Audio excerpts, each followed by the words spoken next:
Welcome to IFERP, a forum where innovations and research interest could be supported and developed, prioritizing our mutual interest. In this video, we want you to dive into our world, giving yourself a clear insight into IFERP. But first, who are we and what do we do? Institute for Engineering Research and Publication, IFERP for short, is one of the world's largest non-profitable professional associations operating under the Techno-Elite Research and Development Association, TRADA, meant for research and development in the field of engineering, science and technology.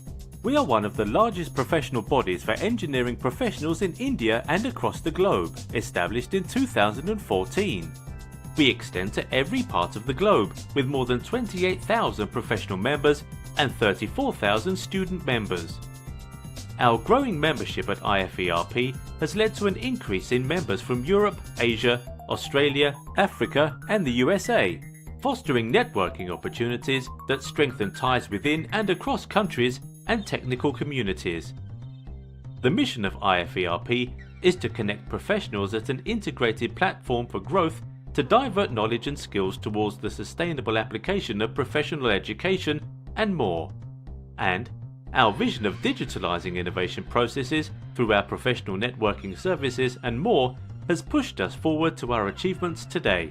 With our mission to make our academic services reach the top and grassroots level of institutions, we are funding colleges to organize conferences and scientific events, enabling researchers incubated at different areas of our country to directly contribute towards the transformation of India.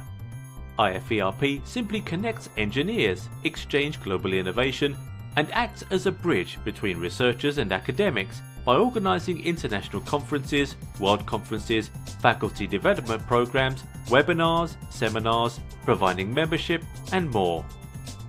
Some of our conferences include WCASET Malaysia, WCASET Jakarta, ICAS ETAM APU Malaysia, and many more.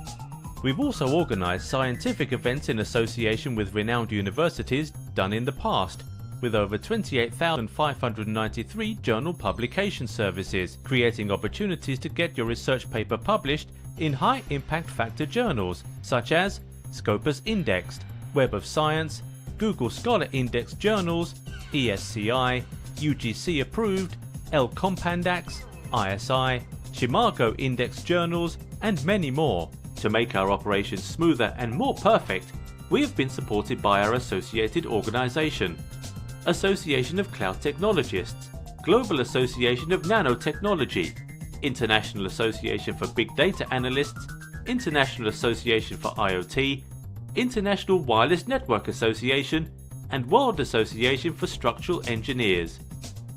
We have also worked alongside several clients and partners both nationally and internationally like University Malaysia Sabah, APU Malaysia, UNJ Jakarta, MC University Thailand, Ajman University Dubai, PUP Philippines, IIUM Malaysia, ISU Philippines, FCPC Philippines, WCC Philippines SRM University, Galgotia University, Amity University, and much more government and private organisations in different countries. At IFERP, we believe that there's always a better way to treat professionals, and that is what we do. If you would like to see more or go deeper on IFERP, you can visit our website at www.iferp.in.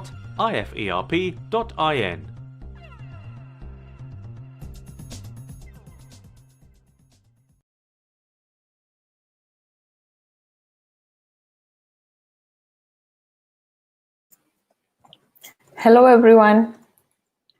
Good evening and welcome to our webinar on National Education Policy 2020 organized by Institute of Engineering Research and Publication IFERP and our academic partners United Innovators.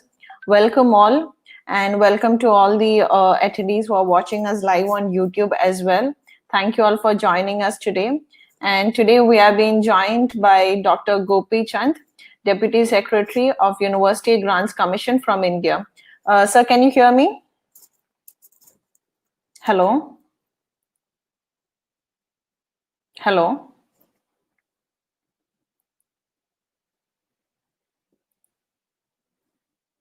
Hello. Dr. Gopi sir?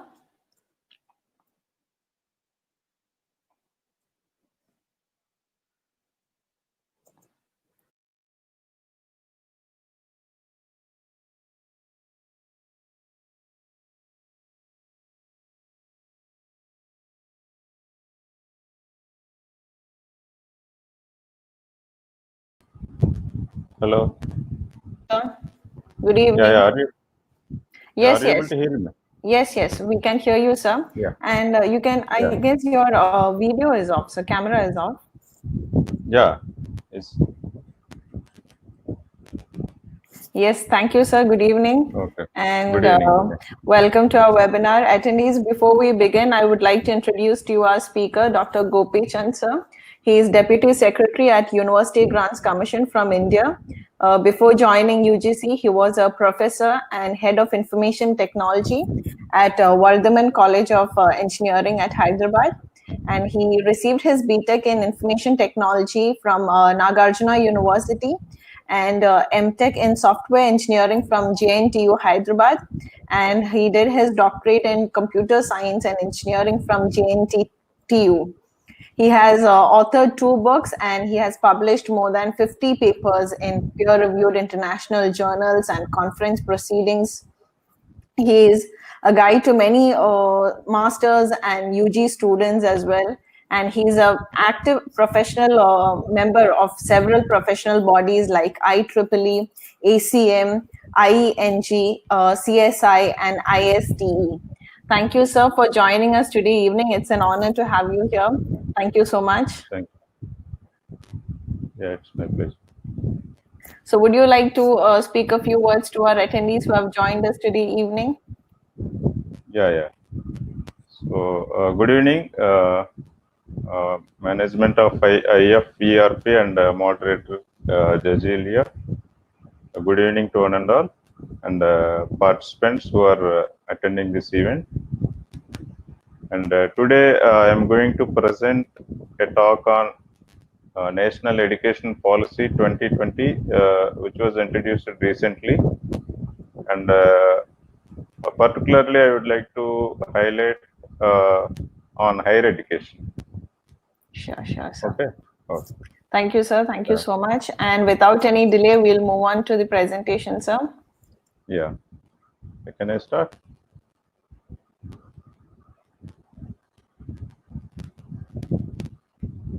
Yes, sir. You may begin. Yeah. Thank you, sir. So, good evening, one and all. As we know, the new education policy 2020 recently it was approved by the government of India. Let us see the what exactly the education and what are the new things that are introduced in National Education Policy 2020 and how it is going to help the higher education the present system, higher education as well as school education and complete education in India.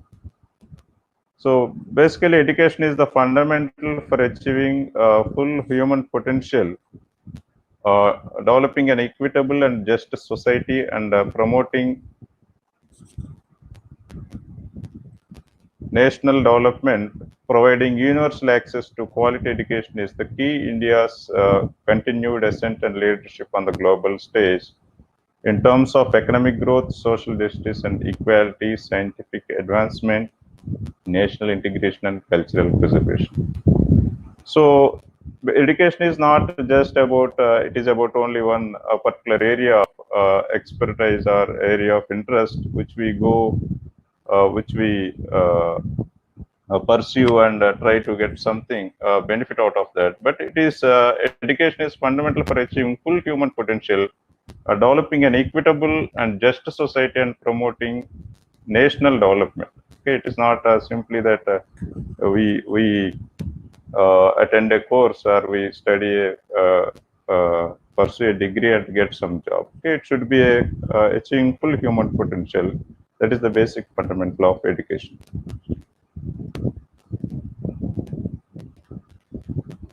And universal high quality education is the best way forward for developing and maximizing our country's rich talents and resources for good of the individual, the society, the country, and the world. So universal high quality education is the best way. So the education what we undergo or the education what we impart to students, it should be universal. Okay, so it is the best way for forward for developing and maximizing our country's rich talents and resources for the good of the individual, the society, the country, and the world. And India will have the highest population of young people, as we know, in the world over the next decade. And our ability to provide high quality educational opportunities to them will determine the future of our country. So you can understand the importance of introducing the NEP, National Education Policy 2020 after so many long years. Okay, so by providing high quality educational opportunities for all the young generation, definitely it will determine the future of our country. So the NEP 2020 National Education Policy is the first education policy of the 21st century and aims to address the many growing development imperatives of our country. So basically this policy proposes the revision and revamping of all aspects of the current education structure, including its regulation, governance, to create a new system that is aligned with the aspirational goals of 21st century education, including SDG 4, while building upon India's traditions and systems.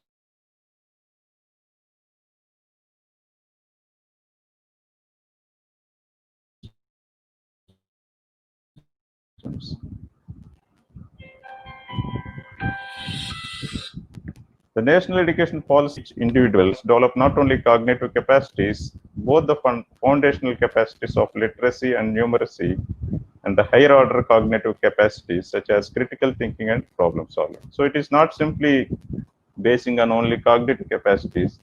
It also help to improve the critical thinking and problem solving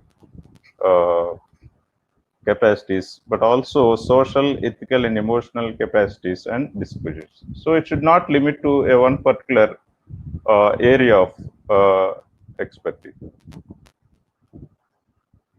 So this national education policy envisions an education system rooted in Indian ethos that contributes directly to transforming India sustainably into an equitable and vibrant knowledge society by providing high quality education to all, and thereby making India a global knowledge superpower. So that by these four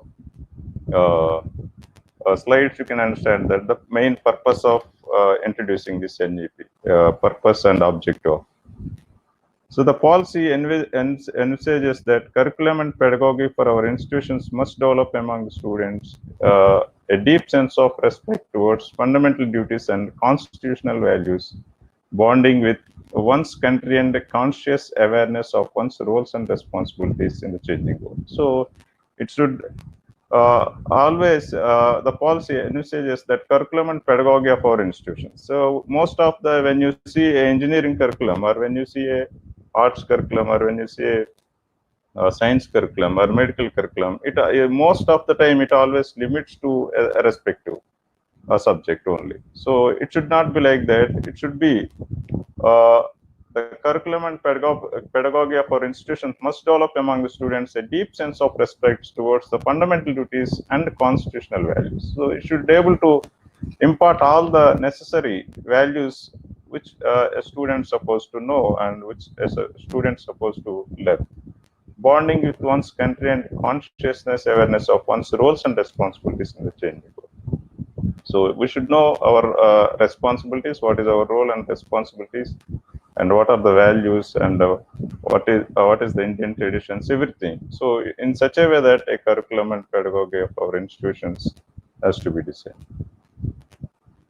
So the main vision of this policy is to instill among the learners a deep-rooted pride in being Indian. It is not only in thought, but also in spirit, intellect, and deeds, as well as to develop knowledge, skills, values, and dispositions that support responsible commitment to human rights, sustainable development, and living and global well-being, thereby reflecting a truly global citizen. I hope you understand what this policy exactly says. So it instills among the learners a deep-rooted pride in being an Indian. So how pride we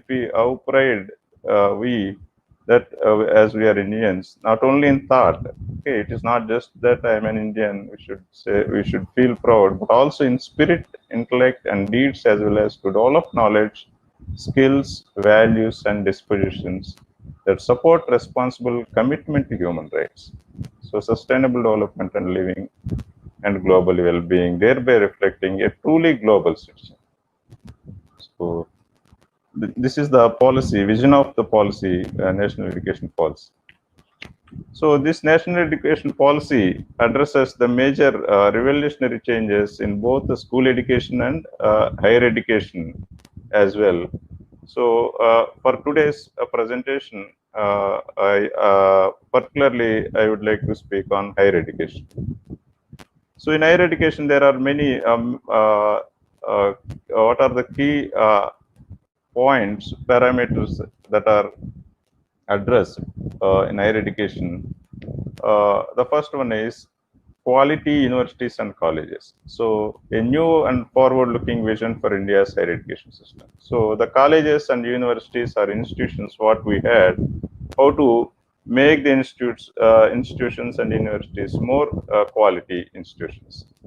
So as higher education plays an extremely important role in promoting human as well as societal well-being and in developing India as envisioned in its constitution, a democratic, just, socially conscious, cultured, and humane nation upholding liberty, equality, fraternity, and justice for all. So this is what in the a developing India as envisioned in its in our constitution.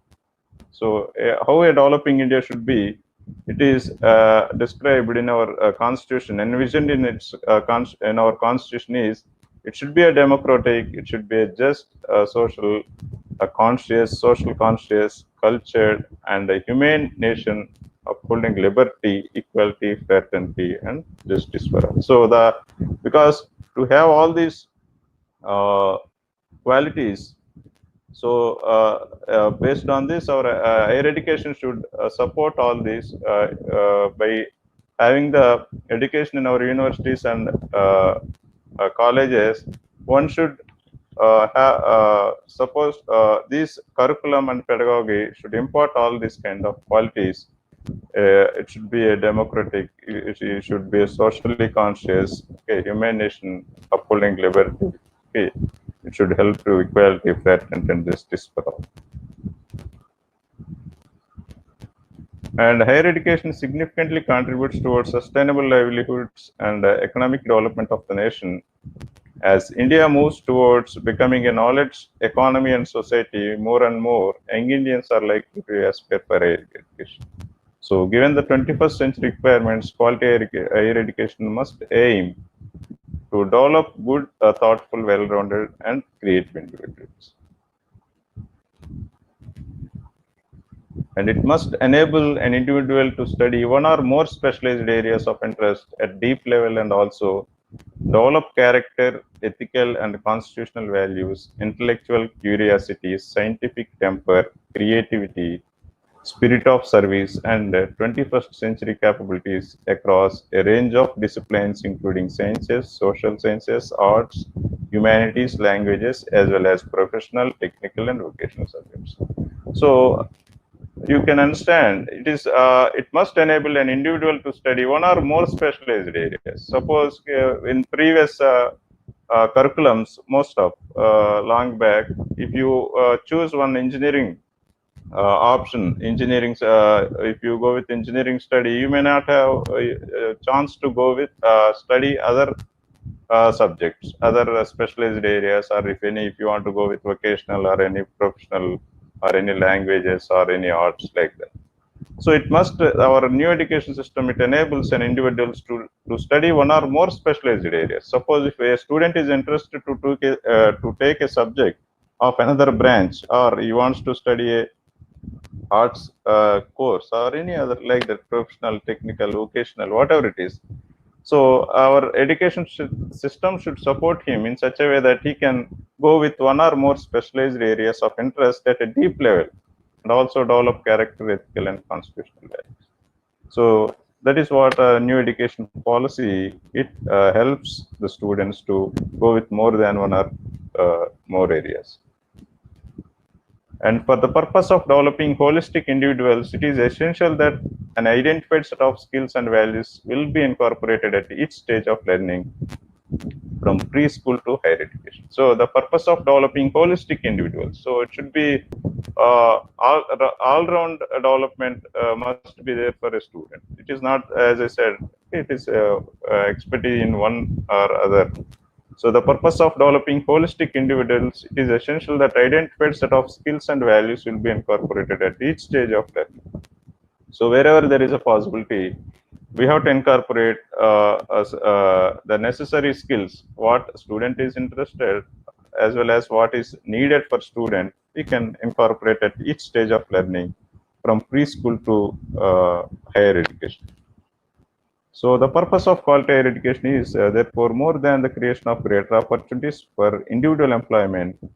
It represents the key to more vibrant, socially engaged, cooperative communities and happier, cohesive, cultured, productive, innovative, progressive, and prosperous nation. So you can see in each and every slide, if you can see, it's all talks about nation. Not only the purpose of quality higher education, it should not only be just for the sake of individual employment. Okay, most of we used to think like that. Okay, if I get job, okay, my job is done. Means okay, the purpose is resolved. It should not be like that. It is not for only an individual employment. It should also represent the key to more vibrant, socially engaged, cooperative communities and happier, cohesive and cultured, productive, innovative, progressive, and prosperous nation.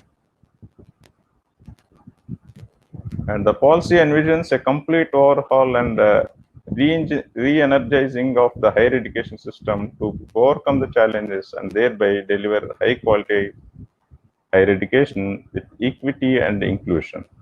And the policy vision includes the following key changes to the current system. So what exactly the national education policy addresses is, it is completely re-energizing the current education system, and whatever the challenges are there with current education system, okay, this new policy is going to address and trying to resolve all the necessary, all the current challenges what are there with current higher education system. So in view of this, the following key changes are made to current education system. These are like moving towards a higher educational system consisting of large multidisciplinary universities and colleges with at least one or near every district, and with more higher education institutions across India that offer medium of instruction or programs in local and Indian languages. So moving towards higher education system consisting of large multidisciplinary universities and colleges. And second change, moving towards a more multidisciplinary undergraduate education. And third one, moving towards faculty and institutional autonomy. Okay, faculty and institutional autonomy, both. And fourth one, revamping curriculum, pedagogy, assessment, and student support for enhanced student experiences. So revamping curriculum. So revamping the complete, changing the complete curriculum structure, what we had and what presently we are following, and pedagogy and assessment, evaluations, and the student support systems, everything for enhanced student experiences. And reaffirming the integrity of faculty and institutional leadership positions through merit-based appointments and career progression based on teaching, research, and service. So reaffirming the integrity of faculty and institutional leadership positions.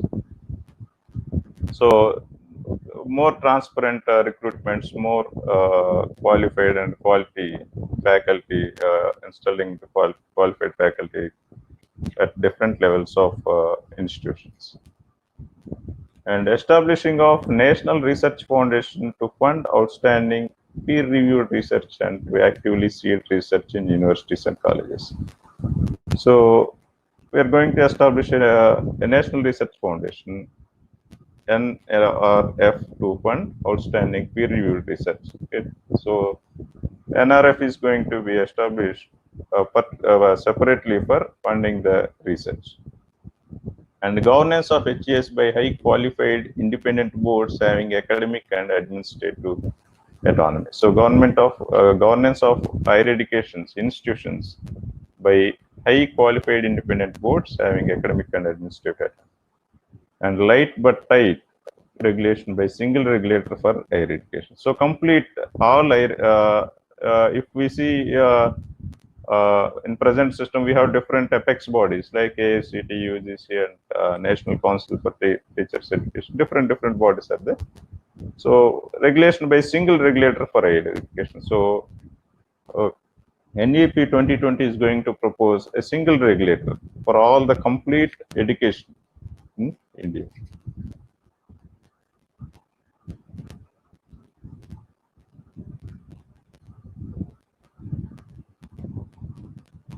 And increased access, equity, and inclusion through a range of measures, including greater opportunities for outstanding public education, scholarships by private philanthropic universities for disadvantaged and underprivileged students. So we should increase the access and equity and inclusion through a range of measures, including greater opportunities for outstanding public education, scholarships for disadvantaged and underprivileged students. So this issue is also addressed in this NEP 2020.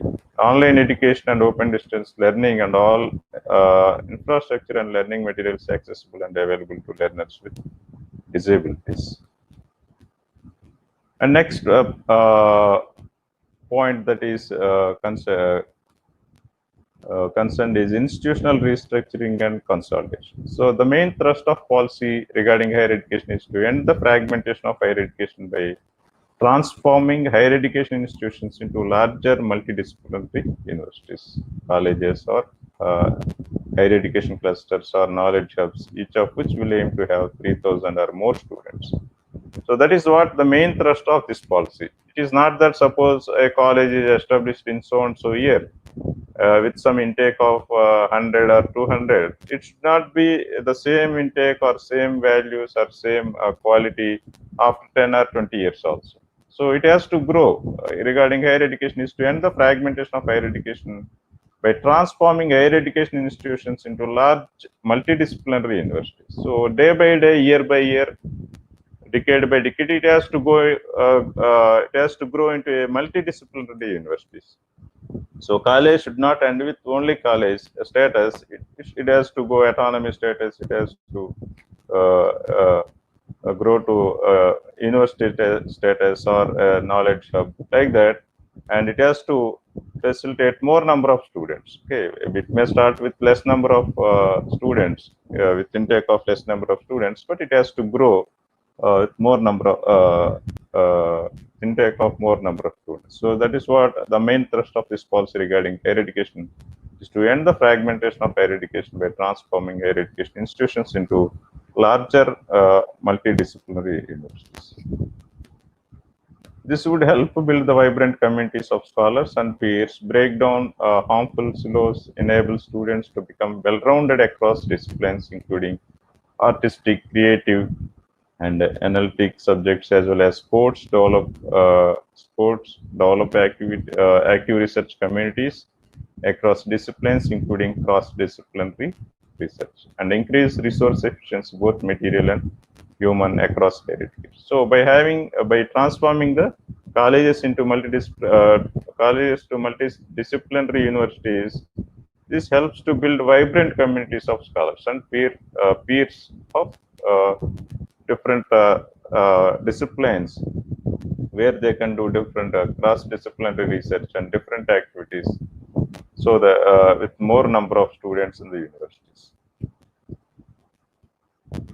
And a stage-wise mechanism for granting a graded autonomy to colleges through transparent system of graded accreditation will be established. So to transform the college to university, so with a stipulated time, a stage-wise mechanism for granting graded autonomy. So for these many years, okay, different, it may a college established that is established in so and so year, it may stage-wise the college may be granted a graded autonomy to colleges through transparent system of the graded accreditation will be established. So there is a separate vertical for accreditation which gives the accreditation for colleges. So colleges will be encouraged, mentored, supported, and incentivized to gradually attain the minimum benchmarks required for each level of accreditation. So to transform the college to multidisciplinary universities or knowledge hubs, again, these colleges will be encouraged and mentored, supported. So all kind of support, that is whatever that is necessary from the higher education ministry, that will be given to all these colleges with various aspects, not only with one or two, means okay, encouraging in one with one or two aspects, okay, whatever that is the support is required, they can receive all kind of support from the Minister of Education. For a period of time, it is envisaged that every college would develop into either an autonomous degree granting college or a constant college of university. So that is what this policy want to see each and every college to grow to a highest level of a quality institute. Okay, it can be autonomous degree at least autonomous college. It has to reach to autonomous status, or else it should be a very good quality college of quality institute of a constant college of university. And next point that is covered, that is towards a more holistic and multidisciplinary education. So India has long tradition of holistic and multidisciplinary learning. So you can see in the previous slides or in many of the statements, that is multidisciplinary education. So which is very much required actually. So that is what so far maybe that is lagging in the education different curriculums. So this educational NEP addresses that issue and it introduces multidisciplinary education. So India has so it is not it is already proved that India has a long tradition of holistic and multidisciplinary learning from universities such as Takshashila and Nalanda. You can see, you can read about the old universities, great universities in Indian history. That is, to the extensive literatures of Indian combining subjects across different fields. So, ancient Indian literary works such as Banabhatta's Kadambari described a good education as a knowledge of the 64 kalas or arts, and among these 64 arts were not only subjects such as singing and painting, but also scientific fields. So that is what all should be, one way or other way, different subjects can be integrated wherever it is necessary for the curriculum. And such as chemistry, mathematics, vocational fields such as carpentry, cloth making, professional fields as medicine and engineering, as well as soft skills as communication, discussion, and debate. So everything, it will be a kind of multidisciplinary education.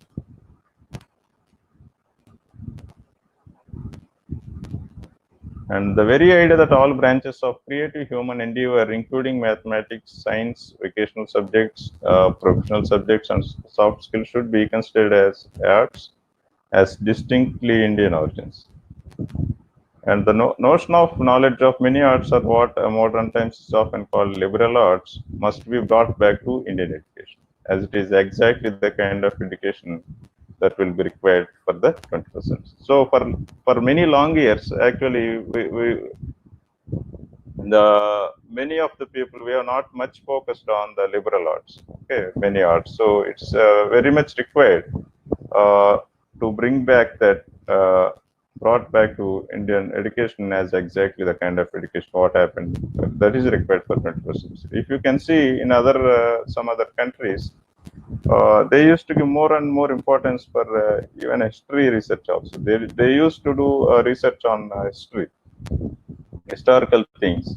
History means historical things. They used to on languages. Great research is going on with respect to historical aspects. So that is what exactly here it is required, along with the regular mathematics and sciences.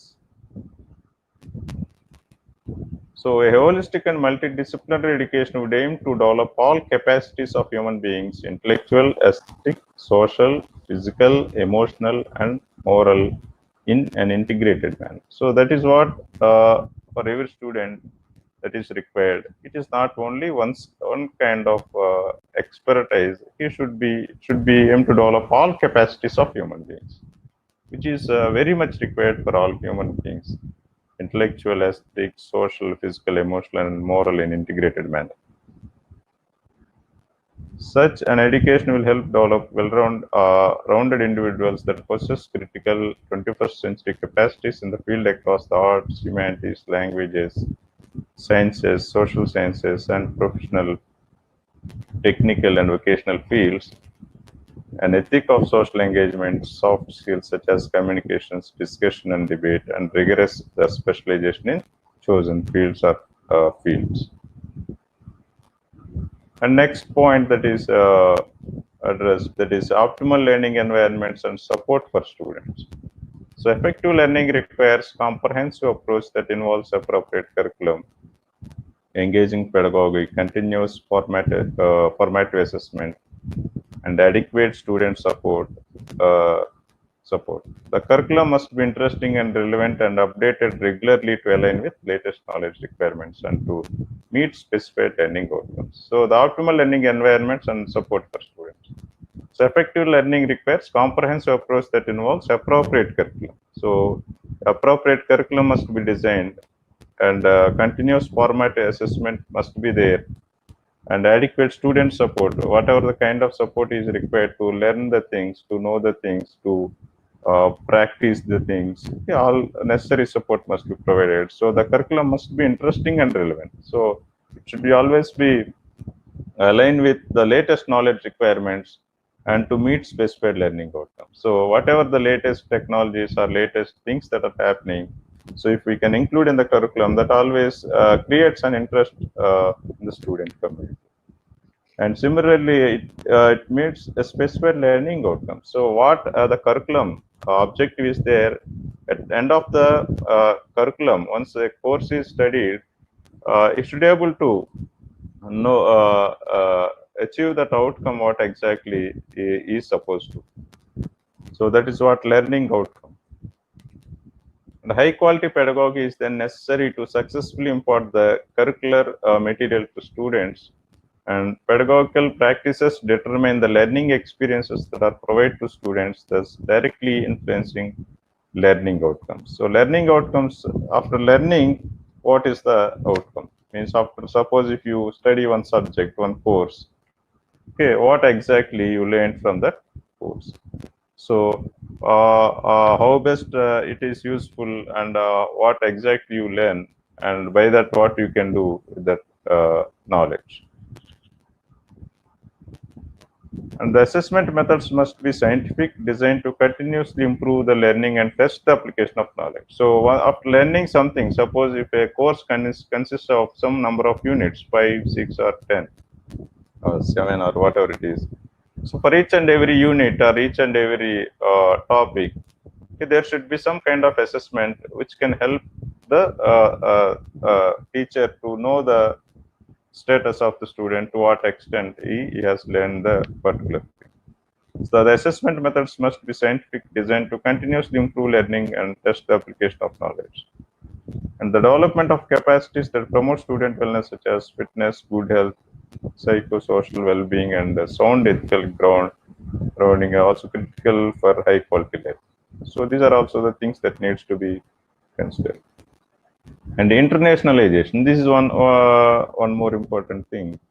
The various initiatives mentioned above will also help in having larger number of international students studying in India and providing greater mobility to students in India who may wish to visit, study at, or transfer credits to, or carry out research at institutions abroad and vice versa. So internationalization should happen in our it should happen with our education system. So various initiatives we are already taking to encourage the students to study in India from other countries.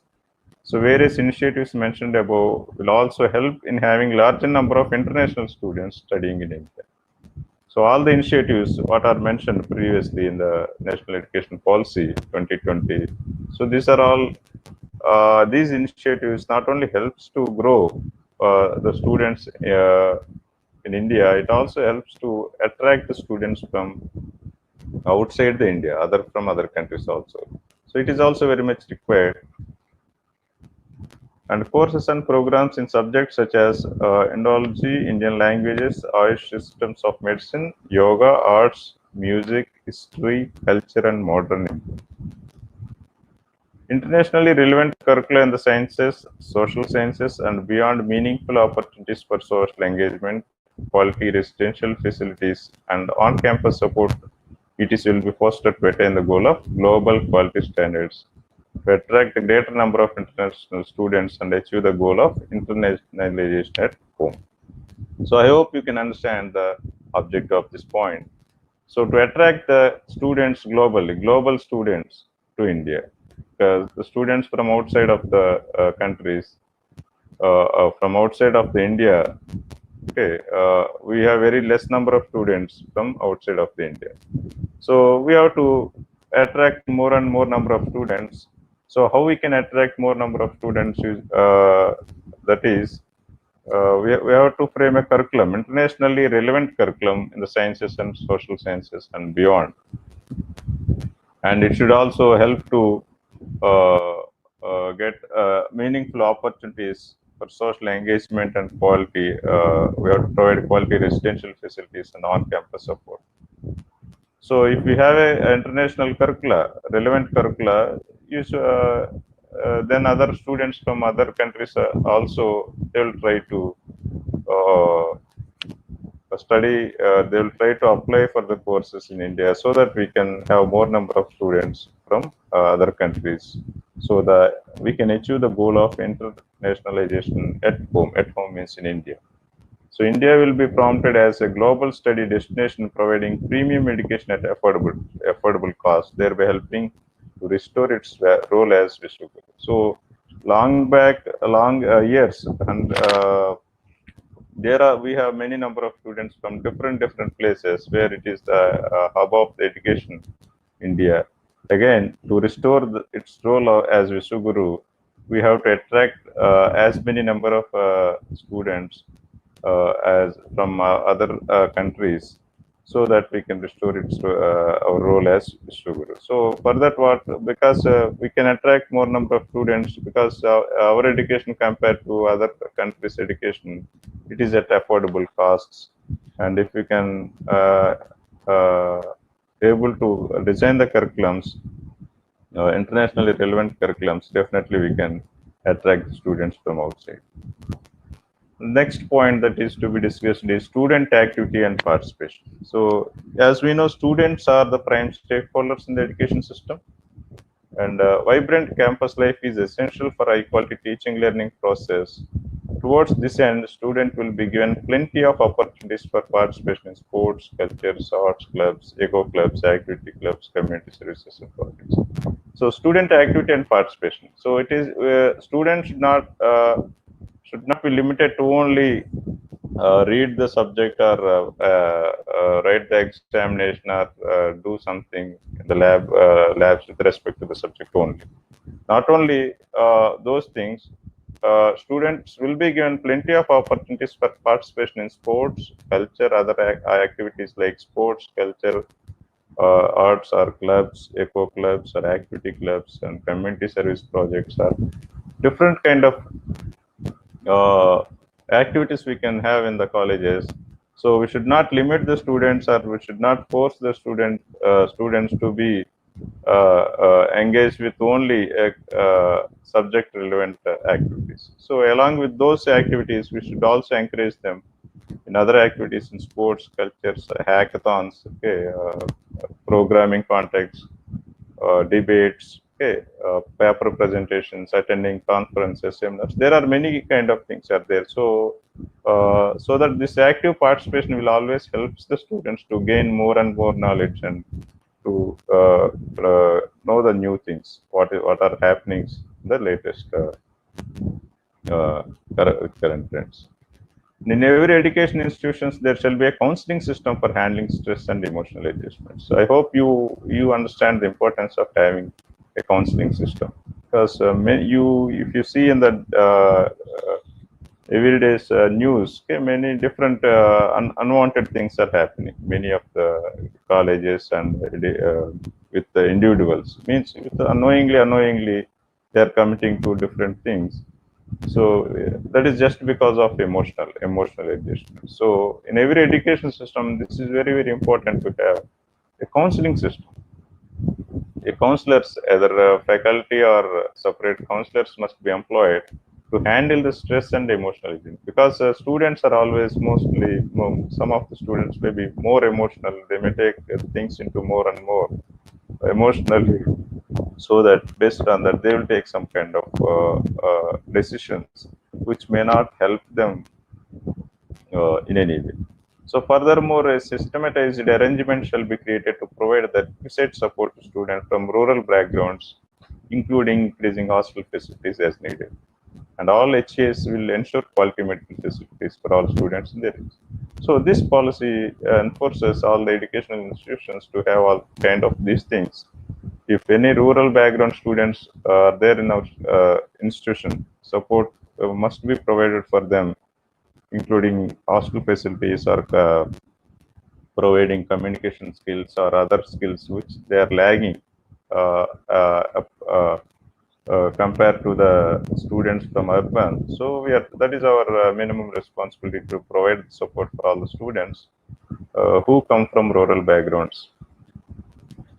And medical facilities are must that should be provided for in all higher education institutions. And financial support for students. One more point, that is financial assistance to students shall be made available through various measures. Okay. In current system also, there are different financial systems are there.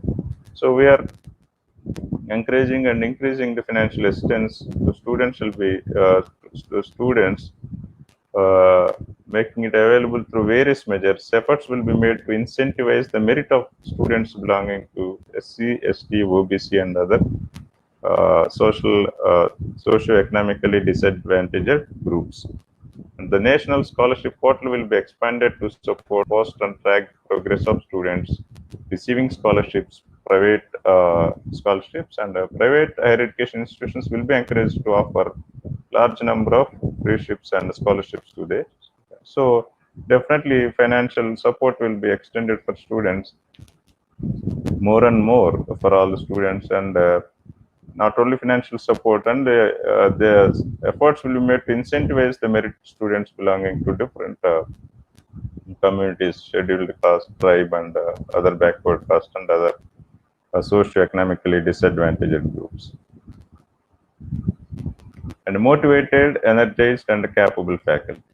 So as we know, we know that the most important factor in the success of higher education institution is the faculty and engagement of its faculty.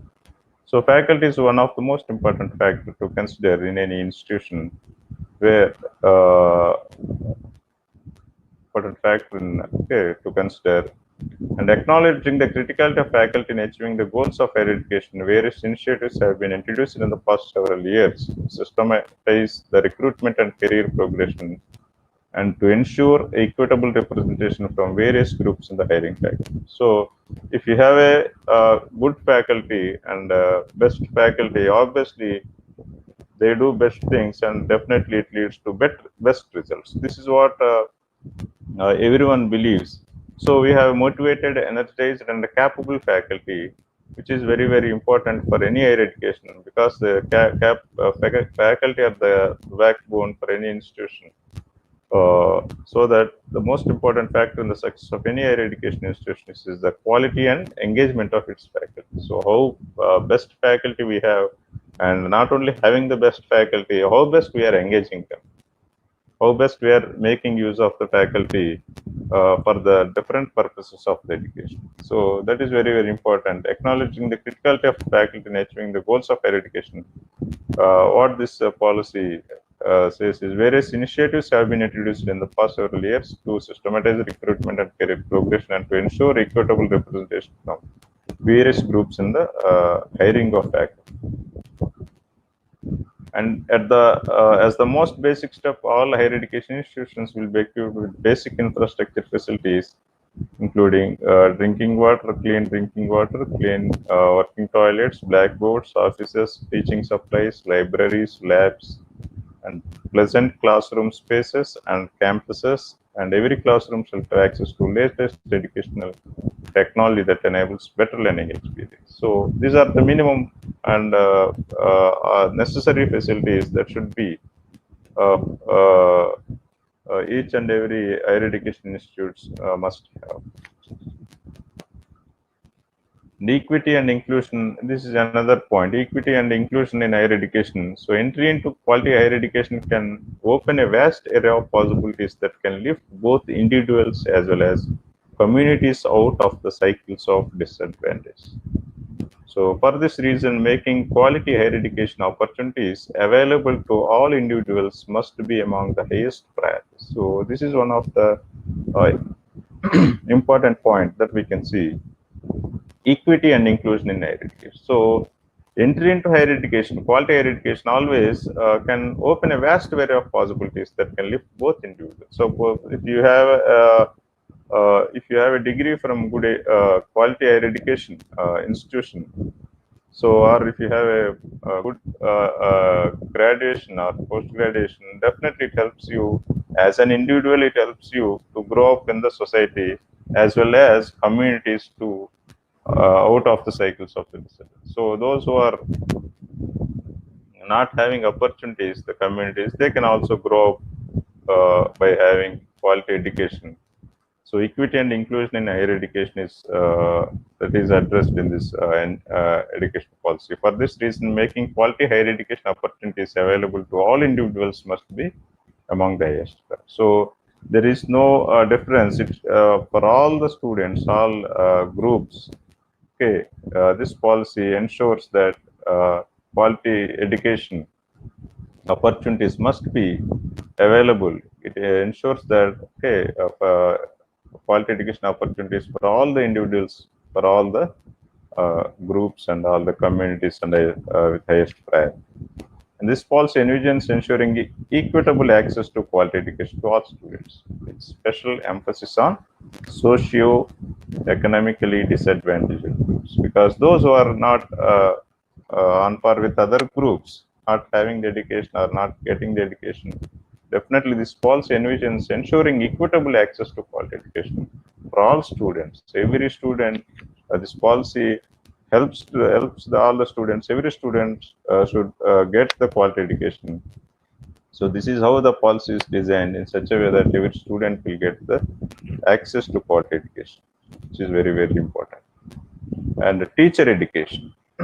Teacher education is vital in creating a pool of school teachers that will shape the next generation.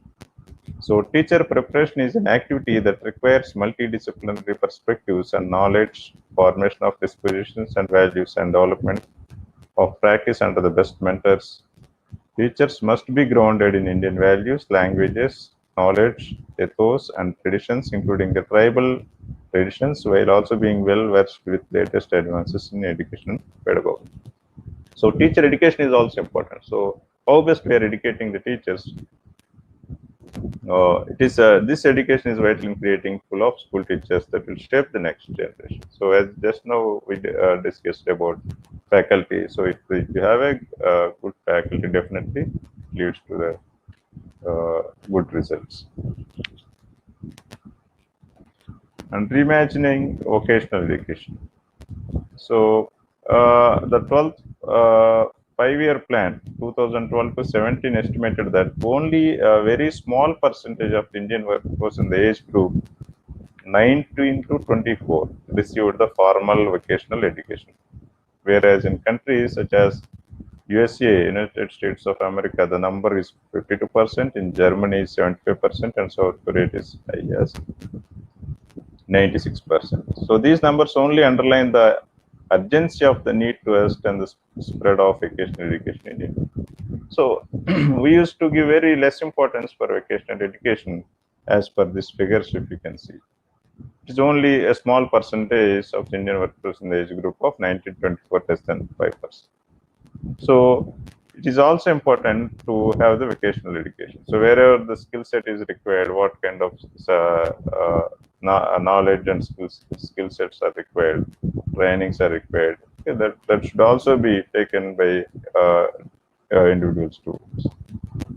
So this policy aims to overcome the social status hierarchy associated with vocational education and requires integration of vocational education program into mainstream education in all education institutions in a phased manner. So wherever suppose a skill set is required, if there are any student is interested to learn something, some vocation, they should be allowed to learn that vocation. So what this policy is helping, what way it is helping the students is to overcome the social status hierarchy associated with vocational education.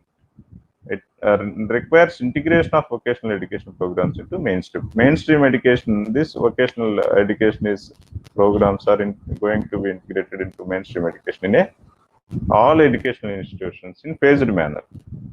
So beginning with vocational exposure at early stages in middle and secondary school, quality vocational education will be integrated smoothly into higher education. So this policy also giving importance to vocational education. So it will ensure that every child learns at least one vocation and is exposed to several more. So at least one vocation one should learn. So this would lead to emphasizing the dignity of labor and importance of the various vocations involving Indian arts and artisanship. And catalyzing quality academic research in all fields through a new national research foundation. So this is one new initiative that is introduced in National Education Policy 2020. So knowledge creation and research are critical in growing and sustaining a large and vibrant economy, uplifting society, and continuously inspiring a nation to achieve even greater heights. So knowledge creation and research. Okay, try to understand knowledge creation and research, two things. These two are very, very important, that are critical in growing and sustaining a large and vibrant economy, uplifting society, and continuously inspiring a nation to achieve even greater heights. Indeed, some of the most prosperous civilizations, such as in India, Mesopotamia, Egypt, and Greece, to the modern era, such as the United States, Germany, Israel, South Korea, and Japan. So, strong knowledge societies that attained intellectual and material wealth in a large part through celebrated and fundamental contributions to new knowledge in the realm of science as well as art, language, and culture that enhanced and uplifted not only their own civilizations but other around the globe.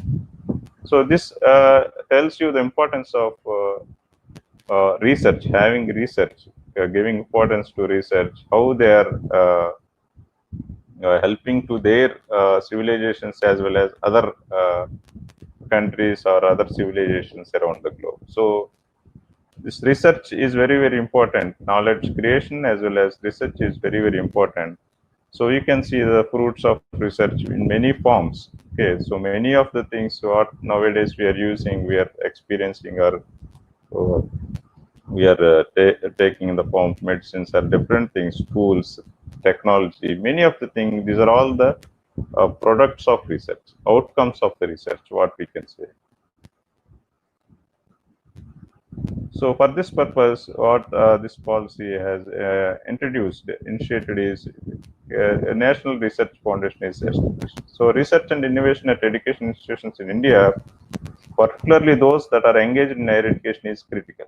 And evidence from the world's best universities throughout history shows that best teaching and learning process at the higher education level occurs in environments where there is also a strong culture of research and knowledge creation. So you can, by this point, you can understand that evidence from the world's best universities through the history shows that best teaching and learning process at higher education level occurs in environments where there is a strong culture of research and knowledge creation. So we should not separate.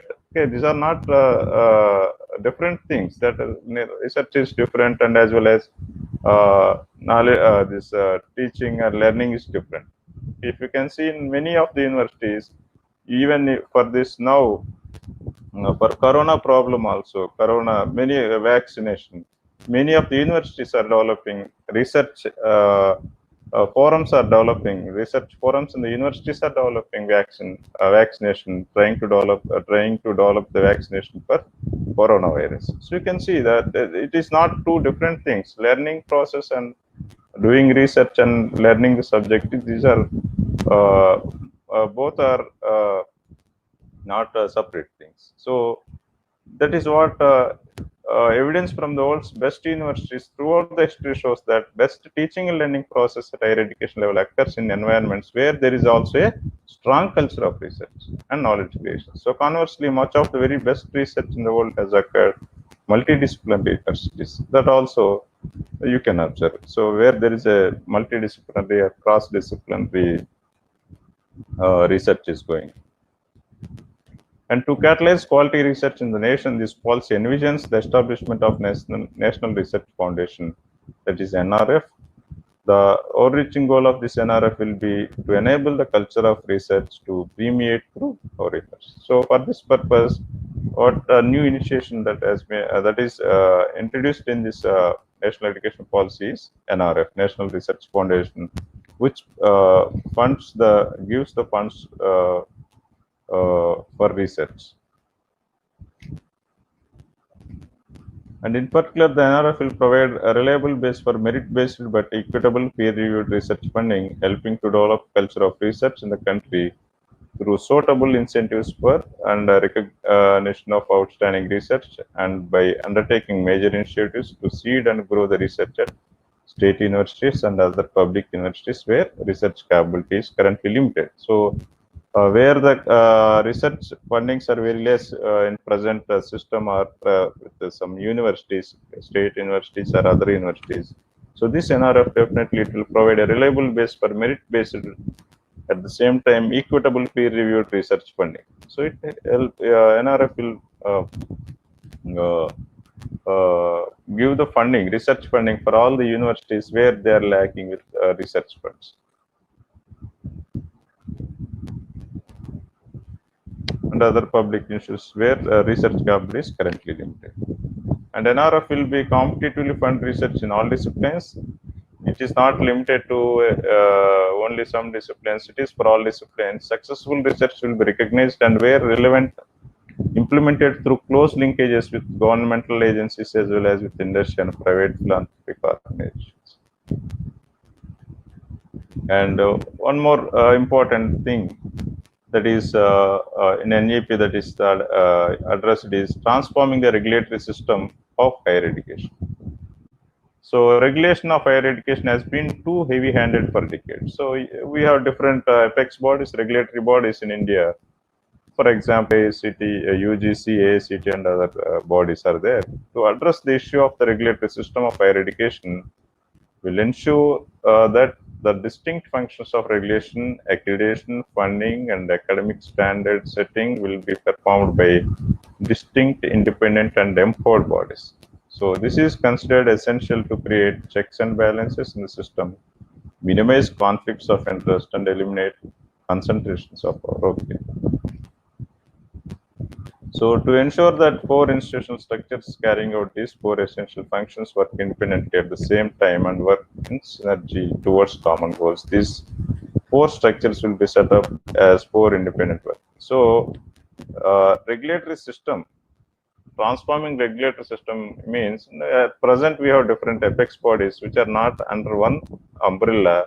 So this national education policy introduces one regulatory system where one under that regulatory system there are four different verticals that will work independently under that particular under that one umbrella. So to ensure that four institutional structures carrying out these four essential functions work independently at the same time, work synergy towards common goals. So they should not towards the common objective, all these four independent verticals will work. So these four structures will be set up as four independent verticals within one umbrella institution. That is what Higher Education Commission of India. So the HECI, Higher Education Commission of India, is one institution, one umbrella, means one regulator. Under this, there are four verticals. For one is standard setting, one is regulation, one is for granting, and another one is for accreditation. So let us see these.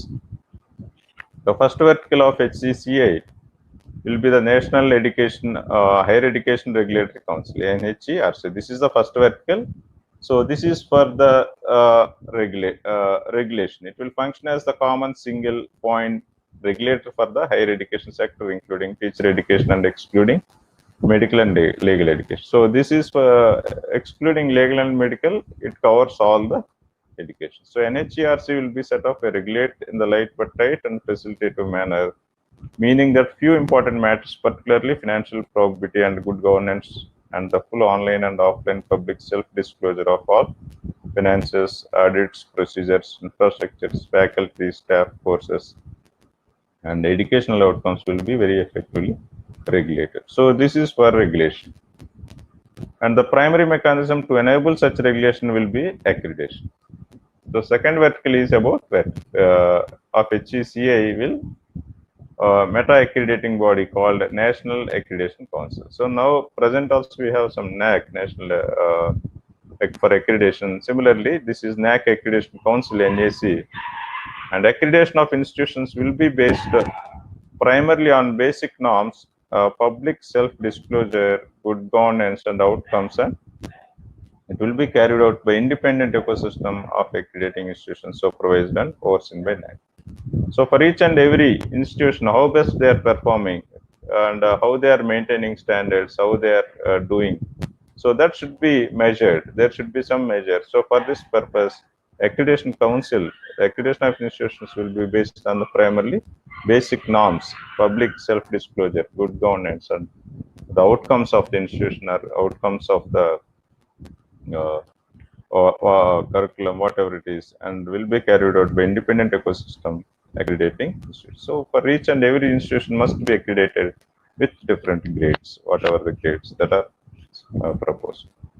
And third vertical of HECI, Higher Education Commission of India, will be the Higher Education Grants Council, HEGC. So which will carry out funding and financing of higher education based on the transparent criteria, including the IDPs prepared by the institutions and the progress made on their implementation. So there is a separate body for funding, grants council, Higher Education Grants Council, HEGC. So this HEGC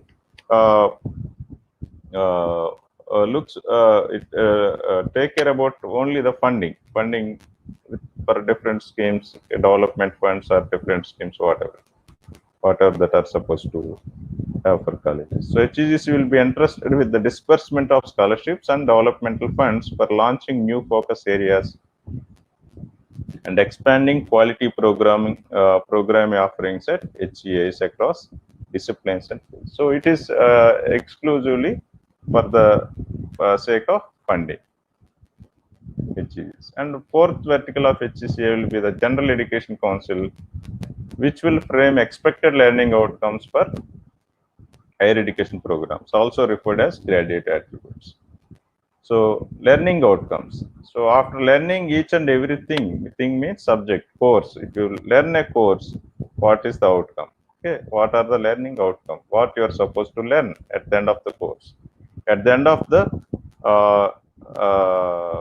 program. For example, you are doing a BTech program, you are doing a law program, you are for example, you are doing a arts program, whatever it is, the program. BTech, okay, different programs like computer science, mechanical, civil, electronic, whatever it is. For each and every program, there will be program outcomes. So, higher education programs also referred as graduate attributes, and a national higher education qualification framework will be formulated by the GEC, and it shall be synced with the national skills qualification framework to ease the integration of vocational education into higher education. So, this is the fourth vertical, which will take care about the this standard settings.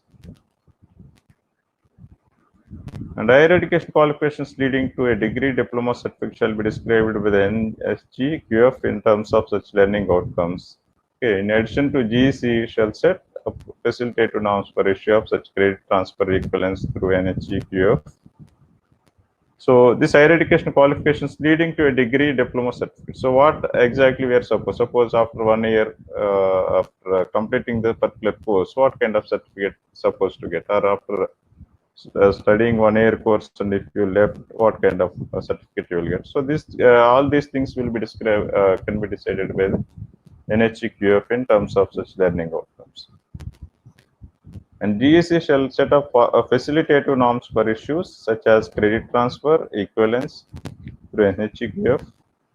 And GEC will be mandated to identify specific skills that students must acquire during their academic year. So this General Education Council will be mandated to identify the specific skills that the students must acquire. What kind of skills? Suppose if you undergo a course from one course, so what kind of skills you are supposed to acquire? So that should be mandated by GEC with the aim of preparing well-rounded learners with 21st century skills. And curbing commercialization of vacations. This is one more aspect which is that is addressed in this NAP. Multiple mechanisms with checks and balances will combat and stop the commercialization of higher education. So we see many education institutions, they have some societies, they say that no for profit, but things may happen in different ways. So this will be the key priority of the regulatory system. All education institutions will be held to similar standards of audit and disclosure of not-for-profit entity. So it should be for not-for-profit. It should be so there should not be a commercialization of education. Surplus of, if any, will be reinvested with educational sector.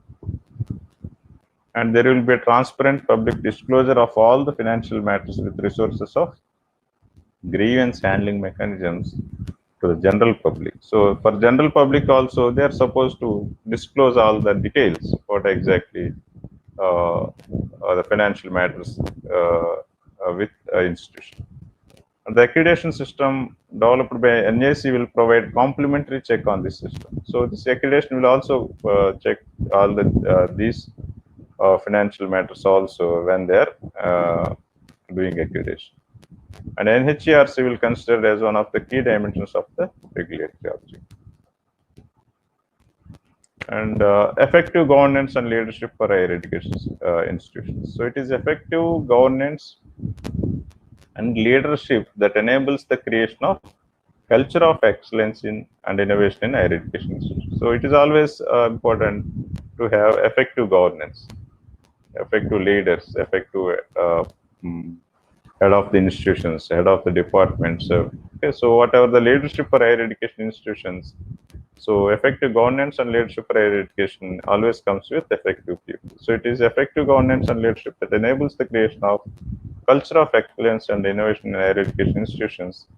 So the common feature of all world-class institutions globally, including India, has indeed been that existence for strong self-governance and outstanding merit-based appointments of institutional leaders. So through the suitable system of graded accreditation and graded autonomy, and in a phased manner over a period of 15 years, all HEAs in India will aim to become independent self-governing institutions. That is what in beginning of the slides we have seen. All institutions should transform to multidisciplinary universities or autonomous institutions or knowledge hubs like that. So this will happen over a period of time through a suitable system of graded accreditation and graded autonomy in a phased manner over a period of 15 years. All HCAs should transform into a big universities or knowledge hubs or autonomous institutions in India. Will aim to become independent, self-governing institutions pursuing innovation and excellence. So measures will be taken at all HCAs to ensure leadership of the highest quality and promote an institutional culture of excellence. So upon receiving the appreciation graded accreditations that deem the institutions ready for such move, suppose for example, the institutions who are ready to move to universities are ready to move a big autonomous institutions or knowledge hubs. So upon receiving the appropriate graded accreditations after over the period 15 years, 15 years or whatever it is, graded accreditation autonomy and in a phased manner 15 years, all HTS of India will aim to become independent self-governing institutions. So once it is done, upon receiving the appropriate graded accreditations that deem the institutions ready for such move, a board of governors shall be established for consisting of group highly qualified, competent and dedicated individuals having proven capabilities and strong sense of commitment to the institution. So once the institution is transformed to in college to autonomous institution or university or multidisciplinary university. So what they are supposed to do is a board of governors shall be established for consisting of, for such institutions, a BOG will be established. And consisting this BOG means board of governors will include a group of highly qualified, competent and dedicated individuals having proven capabilities and strong sense of commitment to the institution. So this BOG will help the institution to take the institution to the next levels.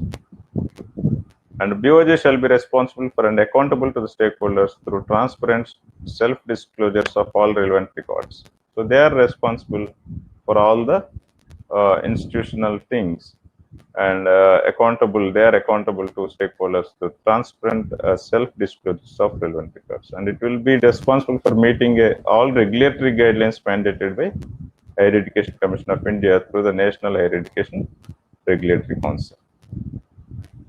So these are the major points with respect to higher education that are focused and addressed in National Education Policy. Definitely, this policy will going to help the nation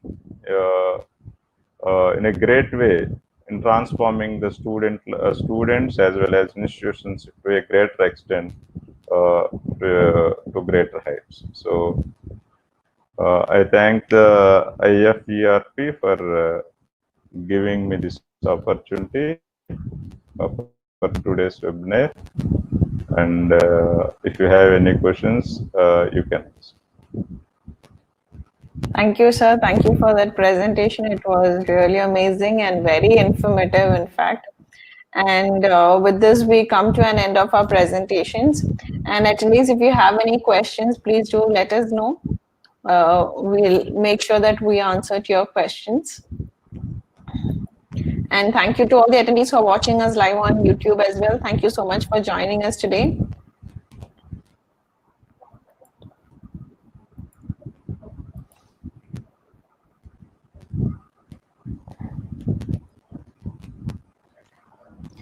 Yes, sir. We have some questions that have come up. Maybe we can answer some of them. Okay.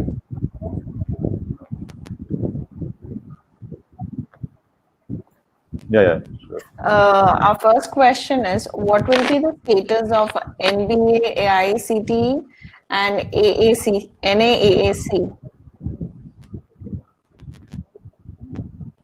with respect to NEP 2020?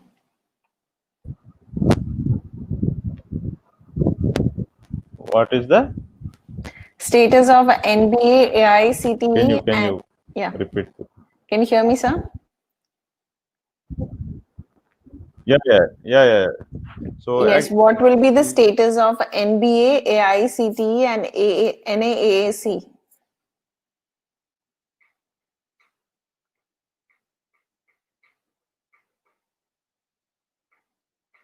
on Yeah, yeah. implementing So the what is the NEP? status of AICT question you are asking? Yes, yes. Yeah, yeah. That is what in the last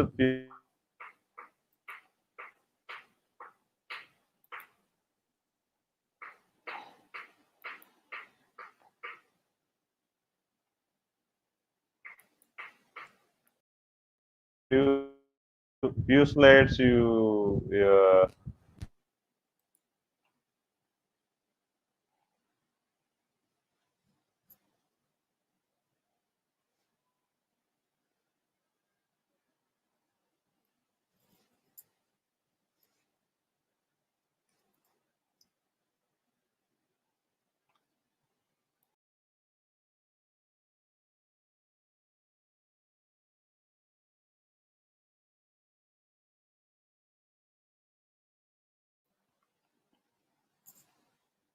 Hello, yes, sir. Can you hear me?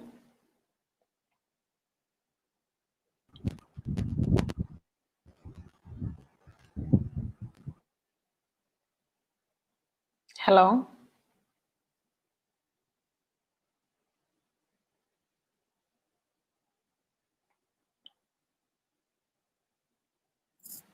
And Dr. Gopi, sir, can you hear me?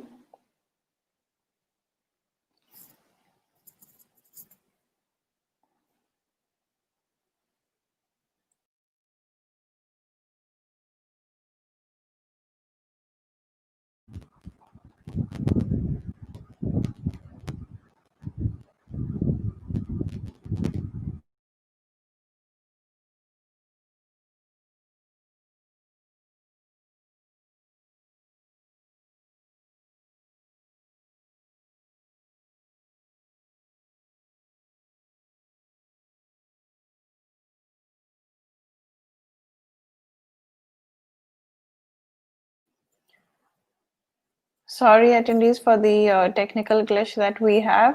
If you have any relevant questions related to today's webinar, please do write us in the comment section. We'll make sure that we answer to it. yeah. Yes, sir. Can you hear me now? Yeah, I can. Yeah. Thank you, sir. And I guess your cam is off, sir. Yeah. Yeah, Done we now. can see you here. Okay, with this, we'll wind up our webinar on national education policy. And thank you so much, sir, Dr. Gopi Chand, sir, for joining us today evening and enlightening us with the new education policy. It was very informative. And thank you to all the attendees who have joined us in the live webinar, as well as those who are watching us live on YouTube as well. Thank you so much. And thank you to our academic partners, United Innovators. And attendees, if you have any questions, do write to us at webinar@iferp.in. And for more of our upcoming events, do follow us on IFERP Facebook, Twitter, LinkedIn, and Instagram page. And if you're a person looking for research article writing or publication and PhD end-to-end assistance, do visit United Innovators. The link has been given in the description box. Thank you so much, sir. And thank you to all for joining us today. Good day and good evening to all. Thank you. Thank you. Thank you, sir.